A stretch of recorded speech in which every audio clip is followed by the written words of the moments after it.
So I was taking a shower this evening, and I noticed that there was the phrase, "the evolution of empathy," on the wall.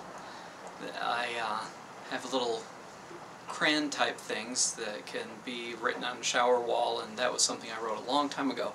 And I think that it might be a good, at the time I was thinking it was a good idea for a book, but I think a lot of things that I thought was a good idea for a book are actually a good idea for a video and don't really need to be a whole book. So I think that ties in with how I feel that a lot of books are just way too long and could be boiled down to a 10-minute or less video in terms of the essence in the psychological, spiritual, philosophical realm. I like the essence of things. So the essence of this concept of the evolution of empathy that I was thinking about ties in with sociobiology, which talks about our motivation for our behaviors, our perpetuation of our genes, that even if we're beyond an age of reproduction or whatever, that those same forces are at play in terms of the kind of choices that we make to make ourselves more appealing and that kind of thing. And it's an interesting theory. I think it has a lot to do with our tendencies, but definitely not our destiny. And the evolution of empathy is about how we are switching from being biologically motivated to being spirit motivated.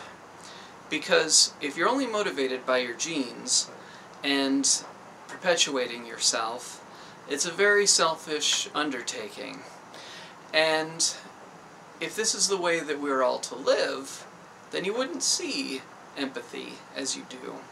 And as we raise our vibration and become more spiritually focused and spiritually identified, then empathy comes into play more and more. And so our focus shifts from the biological self and how can I recreate myself through offspring and so forth, to the focus upon oneness of spirit. And we still definitely, more than ever, have to keep boundaries with people to protect our own energy, but that's ego we're keeping boundaries with, not spirit. If people diminish their ego, then it's healthy to let them in.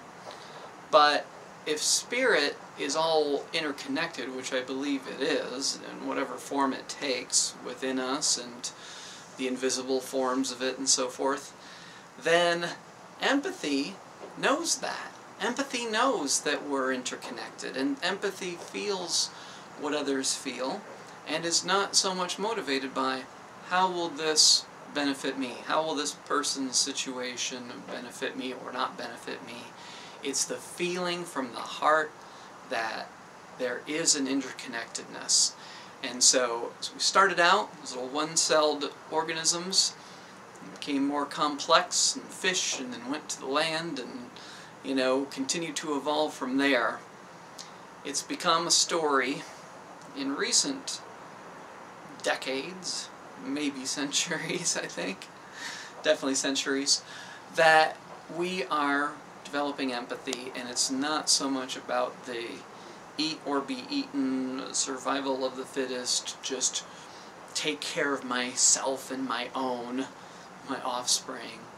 It is about developing identity with the interconnectedness of spirit so that we will tune in to other people for motivations other than that which is just purely self-driven.